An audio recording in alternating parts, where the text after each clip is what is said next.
Hi, welcome to Get In, the connected vehicle podcast from BlackBerry. I'm your host, Steve Kovsky, and in this series, we'll be diving into the future of transportation to find out what it just might look like. Today, I'm joined by Erik Varney from Verizon. Erik, so happy to have you with us. I wonder if you would introduce yourself to our audience. Absolutely, Steve. Thanks for the opportunity to be here today. And again, as Steve said, I work for Verizon Wireless. I've been with Verizon just over 18 years. I think I have one of the coolest jobs in the company, quite frankly. As recently, I'm now the managing director of all of our technology efforts. So when it comes to our vehicle telematics and platforms capacities within Verizon. So basically, that means I get to deal with all the new stuff, right? I get to look at all of the new technology and the capabilities, and especially where Verizon is now integrating our next generation, fifth generation networks that are out there with these self-driving cars and autonomous vehicles and everything else that you see out there, because you need connectivity. And Verizon is extremely happy and excited to offer that as we go into these next generation technologies and solutions. We kind of wanted to start out with your personal experience with cars. How did they sort of change your life when you got behind the wheel? Oh, geez. I mean, you mean my 1981 Toyota Celica that I jokingly said that didn't even have, my air conditioning was, I called a 3x60, meaning that you opened up the sunroof and the two windows and drove 60 miles an hour. And that was the air conditioning. And that was the advent of technology. Really, there wasn't technology in that car. The most technology there was the new stereo I put in it with the nice speakers, because I had to be cool listening to Van Halen in the car. But there wasn't much technology to be had in that car. It was four wheels that got you from place to place in a comfortable fashion, and got you where you needed to be. So that's really where, and again, America has a love affair with cars. There are classic vehicles all the way up to the next generation electric and self-driving vehicles that are out there today. So it's been an interesting kind of growth, sequence, especially for people from my generation, because we're trying to figure out exactly, hey, how does a car now fit into my life, rather than the other way around, where it used to be, it just was my transportation that got me from point A to point B. Now people are actually worried about the experience they have when they're in that car. And that's what I know we wanted to talk a little bit more about today. All right, taking that experience, if we look fast forward 15 years from now, what does the future look like? What are the future trends that are going to be the biggest change on how we get from place to place? When you look at the technology that now sits in your garage, it is a complete market difference from what my little Toyota Celica from 1982. You've got a piece of technology now that can basically drive itself safely and securely from point to point. And it's now a matter of us catching up technology-wise. And when you think 15 years in the future, I think of shows like Minority Report, where driving was a thing of the past. You've seen where basically you get in the vehicle, whatever it might be, if it's a bus or a train or a car, and it takes you where you want to go because it's intelligent enough to know what you're doing and what you want to get done.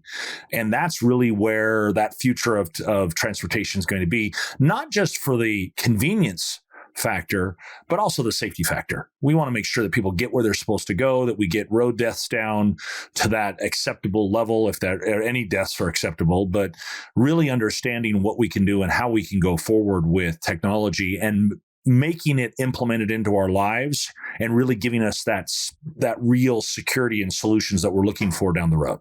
How has Verizon thought about transportation previously, and how's that changing now to make this future a reality? Great question. And that's really looking at the detail of when we break that down. It's so much more than connectivity, right? Especially in the Verizon wireless sense. When we look at the network itself, connectivity now just becomes like oxygen.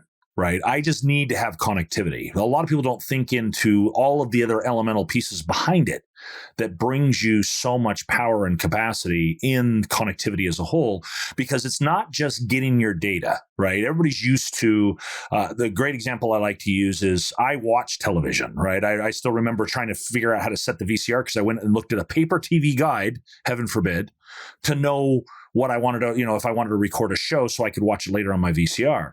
Now, my son, as an example, he consumes content.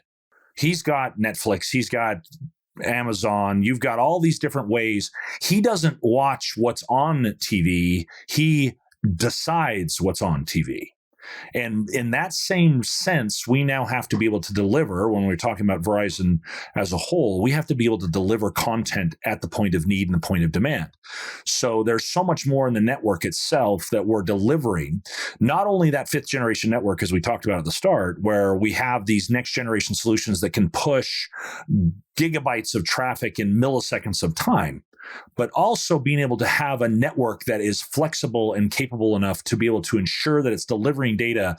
Because when you're driving a car, you don't have a lot of excuses for having a slow network. You've got to have a network that's capable of pushing data at what I call the point of need. So what's really intriguing about all of this is that Verizon has built a network and is continuing to innovate in this space to deliver data, but also information in a very prompt amount of time. So again, you'll hear a lot about what we call them our multi-access edge compute, which is our cloud computing capability, where we partner with people like Microsoft and Amazon, all the way down to network slicing, which is then delivering information in a very robust way to ensure that that data gets there for that vehicle. Because again, when you're going 70 miles an hour and I take 10 to 20 milliseconds longer to deliver that same information, that can mean anywhere between feet and yards of extra stopping space for that vehicle. So all of these things now build into a cohesive strategy that Verizon is excited to have in delivering some of these next generation solutions for these cars today. So when 15 years from now, it will be just a thing of the past. Oh yeah, that's how we used to. Remember when, honey, I used to drive my car. Remember that? That was awesome, right? That's where we're actually looking to do now and help deliver solutions today that will be able to really see that future down the road. Tell me a little bit about the edge. Where is the edge now? And it sounds like that's going to be moving. But right now, you don't want to talk to the cloud to find out if your ABS brake should deploy, right? That's still far in the future. Where are we now, and what is this concept of edge? So it's a great point and question in that, because the edge is moving ever closer to where we are. Right now, again, when taking us back on that technology roadmap that we all were thinking about, when I first started in information technology and doing technology back in paging days, I had an AS400 PC, green screen terminal sitting on my desk. That was what we called the mainframe world, right? Where we had all the information that sat in the main systems and were pushed down and just in a presentation on a screen to you. Then we went, and I still remember being all excited when I got my first PC that sat there on my desk that still had the AS400 benefits of all the capabilities behind it, but also had some local processing power. And now we fast forward to the smartphone of today, where you're carrying a device in your pocket that has more power and capacity than what it took to get the Apollo 11 astronauts on the moon. You're now carrying around in your pocket. On top of that, what's important is now saying, okay, if I can have that kind of capability and that kind of processing power in a small little chip that I can put inside my vehicle, but I also need to be able to make better decisions about the environment I'm in. So you used a great example of ABS braking systems. They need to be able to make decisions right there on the spot. You can't wait 2 or 3 or maybe even 30 milliseconds to find out what you need to do, because it's a matter of life or death at that point. So what we need to do is be able to make that so that information, it can be shared anonymously and autonomously across the networks. So when there are situations that are going on, and again, what I like to look at as an example is we got some snow up here in the mountains of Utah just this week. And I would love to know, instead of turning on the news in the morning, that my car would know how it needs to drive in those snowy conditions because of the feedback it's getting from other vehicles on the road. And that's the future of what we're doing, is being able to take that information that's relevant, but again, secure, and anonymous enough that we're not oversharing about everybody's information, but enough that we can then make intelligent decisions at the PC and at the device and car level, rather than trying to have a human making all those decisions on our own. That's why we have technology, was to make those things better. So we're pushing that edge ever closer to us, and that will continue to grow as Verizon has that capability in our capabilities that we're doing for that edge compute, as we talked about before, where now we're going to have that information right there available where the car needs it, rather than sitting in the cloud somewhere else that no one else can easily access it in a timely amount of time. In terms of what the car companies, how they view this, what are their needs? How are you working with automakers to make this future possible? Great. Yeah. And that's something, thankfully, again, obviously being here with you today on the BlackBerry platform side, that is something that we're teaming with BlackBerry very closely to do, because they're much in a quandary, right? They're in the old manufacturing mantras and capabilities. We've seen this. In fact, it was interesting talking with a luxury car maker just last week about their specific vehicles. And he shared with us that there is over 1,600 chips in these vehicles that they're deploying today, for anything from the lumbar support to the head unit in the car where your audio entertainment is coming from. There's so much technology that's going on. And so they're trying to tackle this challenge of now trying to make this huge computer on wheels, is basically what they've created, and trying to simplify it a little bit more for the manufacturing process. So they're wanting to increase the user experience in that vehicle, right? As we've come to expect with our smartphones, right, that we carry around with us today, and making that experience in the vehicle where I have the customization, but then what they're most concerned about is then making sure it's secure, making sure that that data stays where it's supposed to stay and not that it can't be used nefariously by third parties in any way, shape, or form. But then also making sure that there's convenience there and there's a good user experience there. And they're trying to balance all of that with the technology side and also the reliability and capability side. Because again, I was reminded by this same gentleman last week, you really can't blue screen of death a car while you're driving down the road at 70 miles an hour. It gets a little bit rough there, right? So you've got to make sure the reliability is there. Yeah, absolutely. Safety has to be number one. But they've got a lot of integration work to do. It brings up the concept of the software-defined vehicle, because that is really going to be a major enabler. In addition, what are some of those enablers that need to develop before we can reach this autonomous future of driving? Right. So yeah, that concept of the software-defined vehicle is a really intriguing concept, just because of the challenges that it presents. Because now you have vehicles that are not so hardware specific, right? Whereas I remember getting the Chilton manual for that aforementioned 1982 Celica that I had. I had a 350-page manual that told me how to do everything in the car, from changing the brakes and bleeding the brakes to rewiring the taillights in the vehicle. I could do everything with that 300-page manual. Good luck doing that today with a car, right? So what you're seeing, this interesting change that's having to be, is that especially you've got industry leaders like Tesla and Rivian that are out there today. They have created this software-defined vehicle chassis and baseband of vehicles. So now you have the ability to say, okay, I have this functionality today, but I want to be able to do more things down the road. They have that basic chassis that's now in place that can accept upgrades. So much the same like we've come to know and again love with our smartphones and with our home PCs and computers. They can introduce new features and capabilities in that vehicle to refresh it, because the interesting thing about the vehicle is there's a huge shift in reliability. Now, we talked about that again, my 1982 Celica. It wore out. A typical gas vehicle is going to typically have about 250,000 miles if you're lucky on it before it's completely worn out, and certain components of the vehicle have to be completely changed out, and it becomes unattainable to upgrade the vehicle. Whereas when you look at these next generation electric vehicles that are coming out, they're talking about vehicles that'll be on the road for 10 plus years and 1 million miles or more, because there's less parts to wear out. So you've got to build a product as an automaker that people are going to love, but continue to love over time, that can evolve and really start to do some interesting things. So that's where Verizon's extremely involved in knowing that you've got to have connectivity to that vehicle, because you can't guarantee that it's always going to be on your home Wi-Fi.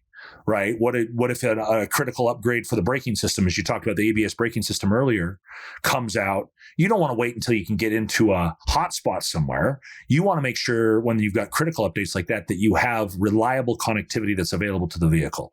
And that's where Verizon comes in from that connectivity standpoint to ensure that it's secure, but it's also fast and reliable nationwide and globally.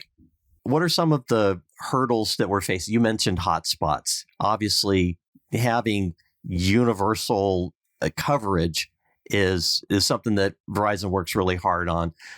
What are some of the challenges that you're facing? So yeah, some of those challenges, again, is building that strong foundation. The good news is that Verizon already has an extremely strong foundation of network technologies. And again, we're talking about 5G today. The good news is our long-term evolution network, our LTE, is an extremely strong foundation that already exists across 94% of the contiguous US.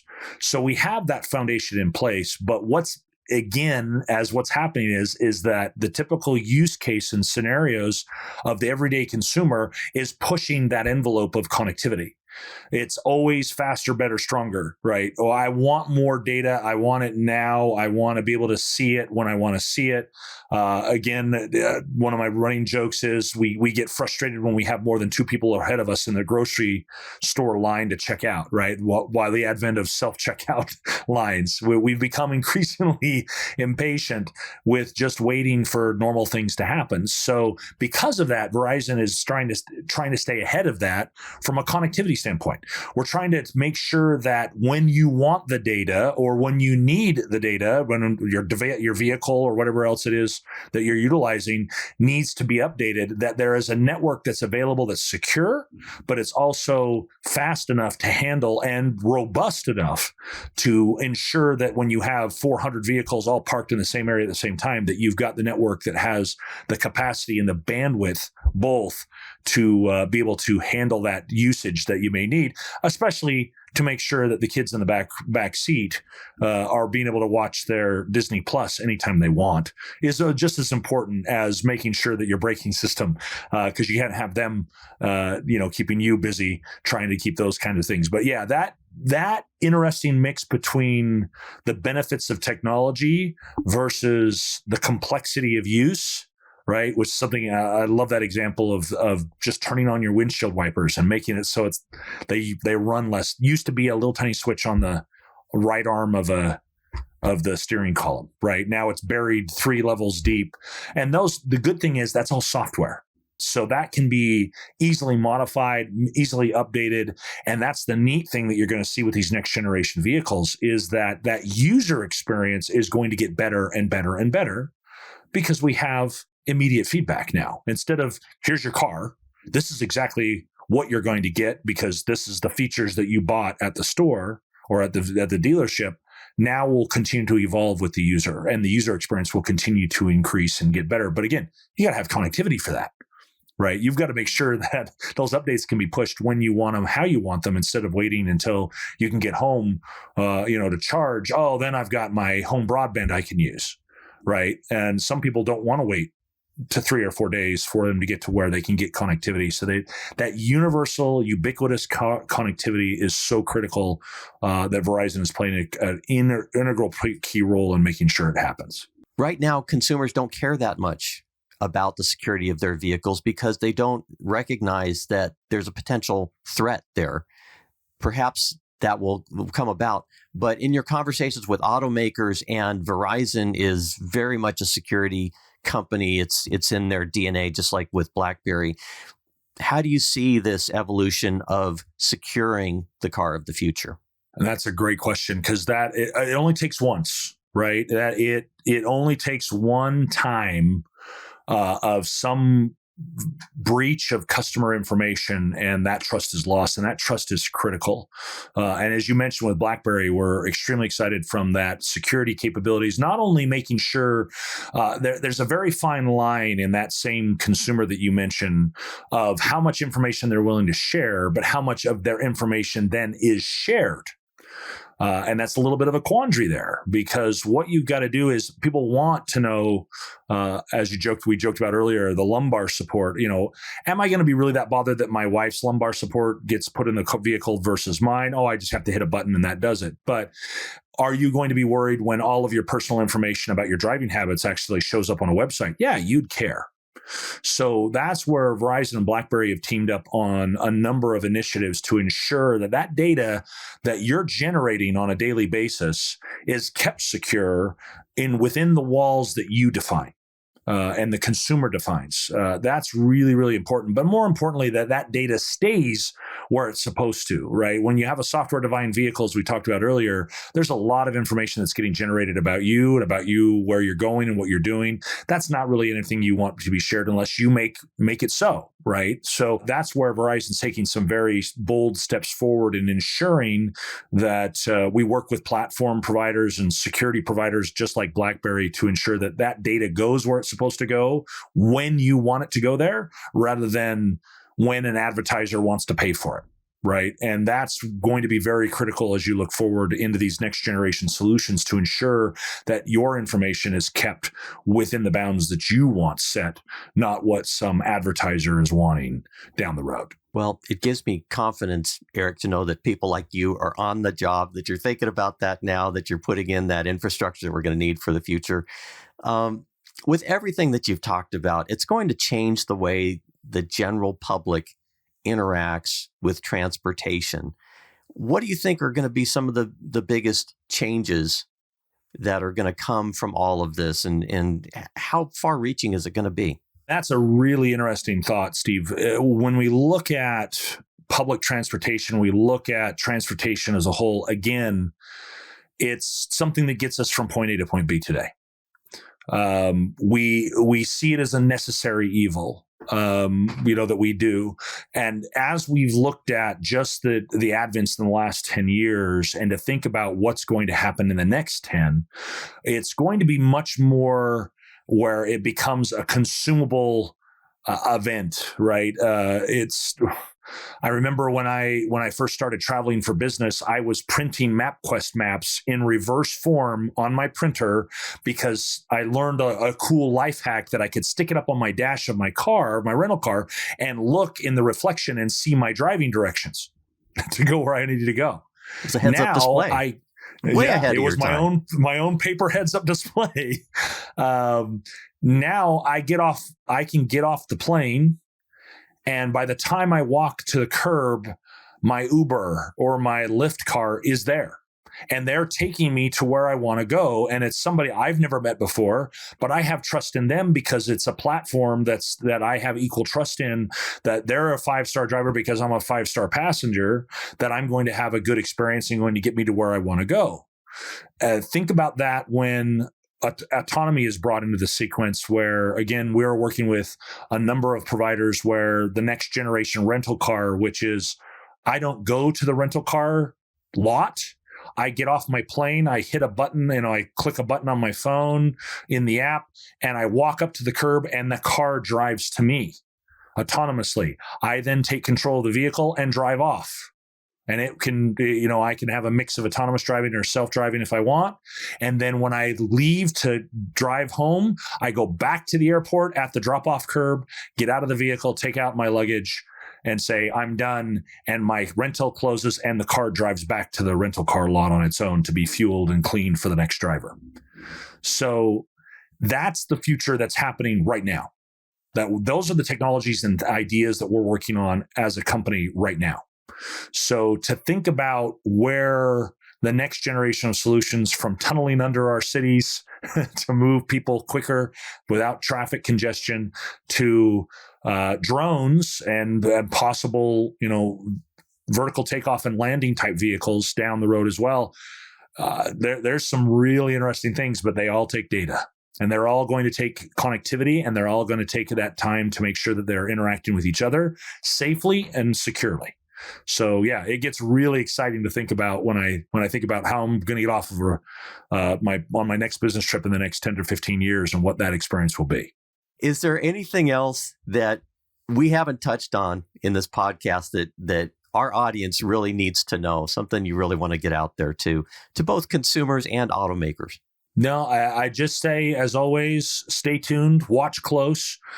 Some really exciting things are coming out, especially that you'll see start of the end of this year, start of next year, where we're really pushing forward in the autonomous space as well as in that connected vehicle space to really make that next generation user experience a reality, right? And really start to do, because we all have a social responsibility. And I always like to end with that, Steve, because again, we have limited resources on this earth.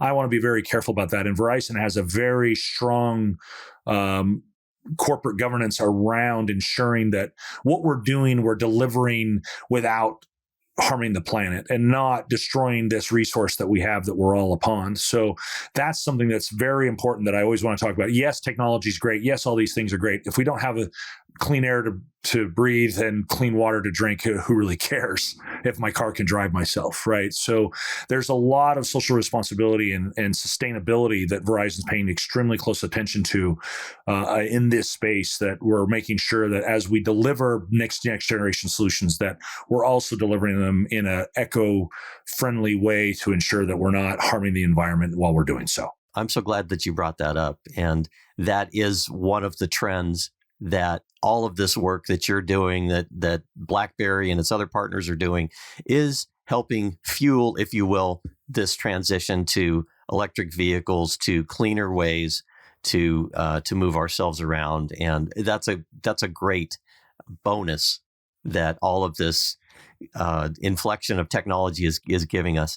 I want to thank you very much for spending this time with us and for the work that you're doing. And I'm looking forward to future conversations to see how we're making this transition and the role that Verizon is playing in it. Absolutely, Steve. Thank you again for the time. I appreciate it. Well, that's the end of our episode for today. But if you'd like to get more information on the topics or our guest, check out blackberry.com/podcast. Get in. The Connected Vehicle Podcast from BlackBerry is available wherever you get your podcasts. And don't forget to subscribe to keep up to date with our latest episodes.